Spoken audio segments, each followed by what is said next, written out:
Hello there, baseball fans. Let's recap what went down around the league on Monday. In the AL Central, the Cats swung it well with 15 hits in the game as they beat the O's in Baltimore 7-4. The Indians knocked out 10 hits as a team as they took down the Rays in St. Petersburg 4-1. The Red Sox combined to give up just 5 hits as they beat the Blue Jays in Toronto 1-0. The A's grabbed the win over the Rangers in Arlington 6-4. The Cubs sank the visiting Buccos 4-3. The Reds totaled 11 hits as they took down the visiting Braves 10-1. The Padres combined for 10 hits as a team as they cruised to the win over the Cardinals 10-4. Spencer Howard earned his first career big league win on the mound, helping the Phillies take care of the Giants 4-2. That's all for today's show. See you back here tomorrow. Have a great day.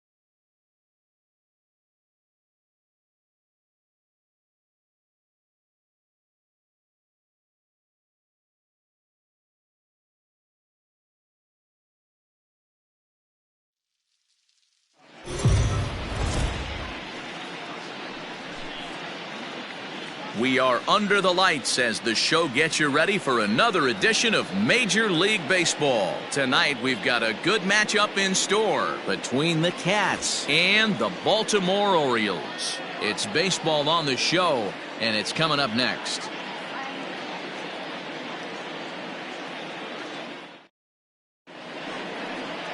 Keegan Akin is on the mound for Game 2. What do we need to know here, Danny? It's not an easy thing to do to pitch as a rookie, but one of the things you have to do is use the positives. The opposing team has never faced you. You can't be afraid to throw the ball into the strike zone. Establish your pitches and try to work quickly. Hit the other way out toward right field. Therefore, it is Mancini, and that's the first out of the inning.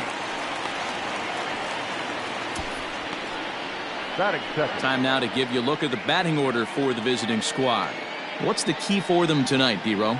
I got that this lineup, Matty, in Oriole Park likes to swing the bats. This place plays small. This place has a low wall. You can drive it out pretty much line to line, and there's a lot of room to be a hero in this yard. Into the box now, Shorty Cap, and it's grounded just foul down the line. Cap is a very well-regarded defensive outfielder. Used to be that fielders were evaluated mostly by the eyeball test and simple steps. And into left field for a one-out hit. At the end of the day, it's all about result. He didn't do one thing right from an offensive standpoint, but you know what? A knock's a knock. Rodriguez. In now, Pablo Rodriguez. Line drive to center field. Hayes is back, and he'll get there to make the play for route number 2.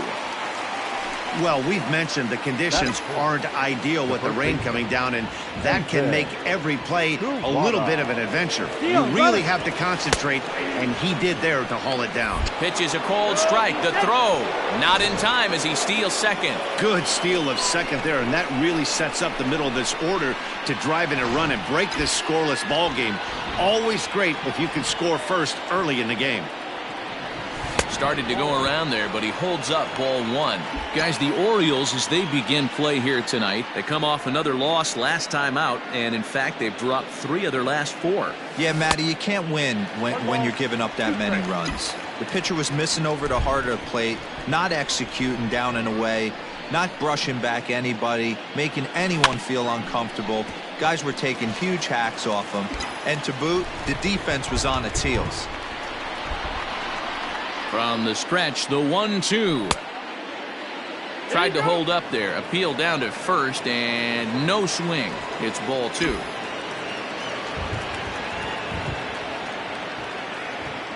Now a pickoff play at second. A dive, but he's back.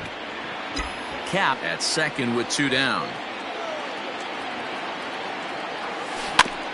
filthy changeup that time, but he's able to make contact, and he'll get another chance. Really starting to pour now, and the forecast is not showing any signs of a break in the weather. Total agreement, Matt, and particularly that pitcher's mound. You know, one of the things you have to really be careful, not just for the... And we'll have to leave it there as the play is made here to end the inning.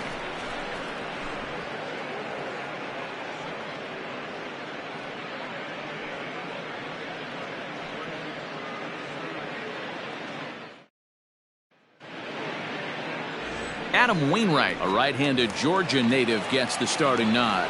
Dan Plesac, what's the word on him? Well, as you can see, he's a tall drink of water out there, especially on the mound. That can really work to your advantage because you work on more of a downhill plane and you typically get more extension to the plate on your release. The key, though, is that he has to be out front with his release point or he'll be more likely to miss up in the zone. Good job to spoil that one away, and he stays alive. The 0-2 once more. Now a good pitch around the knees, but it doesn't quite catch the bottom of the zone. Wow, that's a close pitch to take, but when you're a good hitter like this guy, to take that pitch on 0-2, you have to have a pretty good eye. And a good curveball gets him swinging for route number one. Good job of making him chase a pitch for the strikeout there.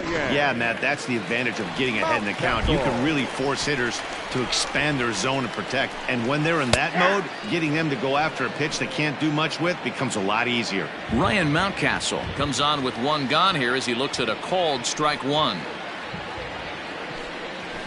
In there, and it's 0-2 now. One out, nobody on. Can't quite get around in time to keep it fair, and it remains 0-2.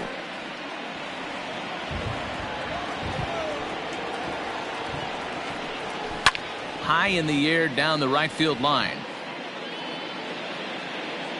But this is just going to wind up being a foul ball. The 0-2 once more. I got the count 1-2. Hey, the fish ain't biting there on that 0-2 breaking ball, but you got to be careful because this pitcher might throw him another one. And he takes strike three called. Back-to-back strikeouts here to open the home first, 2 away. The main job of the number 1 and 2 hitters is to set the middle of the order up with an opportunity to do some damage. So when you strike both of them out, you're putting yourself in a pretty good position to make it through the teeth of the lineup without a whole lot of stress. Will attempt to put the ball in play for a change here with the first 2 guys going down on strikes to